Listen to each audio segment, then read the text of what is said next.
આવો બોલો ભાઈ, તમારું વાઈફાઈ બગડ્યું હતું? વાઈફાઈ બગડેલું જુઓ ને ખાલી હરખું કરી આપો. જો કમ્પ્લીટ કરી આપજો. કમ્પ્લીટ એટલે એકદમ યાર ફર્સ્ટ ક્લાસ તમને બનાવી આપું. પેલા ઓજારો મારા બધા કાઢવા દો. હા જોઈ લો. ખબર હું ડિસમિસ ભૂલી ગયો, ડિસમિસ લેતો હો, હાલ જ આવું. આ શું લઈને આવ્યા તમે?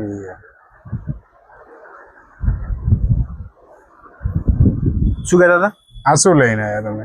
આ બધું રિપેરિંગ ના સાધનો. આ રિપેરિંગ? હા, રિપેરિંગ ના સાધનો. આ જો વાયર પેલો તૂટી ગયો હોય ને જોઈન્ટ માં આના કને સ્ટેપલર મારી દેવાનું, કમ્પ્લીટ થઈ જાય. અને આ વાયર ક્યાંક ક્રેક બ્રેક થઈ ગયો ને, ખરાબ થઈ ગયો તો કાપીને વચ્ચે જોઈન્ટ મારી દેવાનું, બરાબર. અને આના હું સ્ક્રૂ ખોલો, આનાથી સ્ક્રૂ ખોલું હું. હા બરાબર. તમને હાલ જ રિપેરિંગ કરી આપું. જો બસ આમાં થઈ જાય, કમ્પ્લીટ થઈ ગયું. કેમ ભાઈ? ના અત્યારે નહીં કરું, અત્યારે નહીં કરવું સાહેબ. હવે એક ઘરાક આવ્યું તું મડ એ ગયું.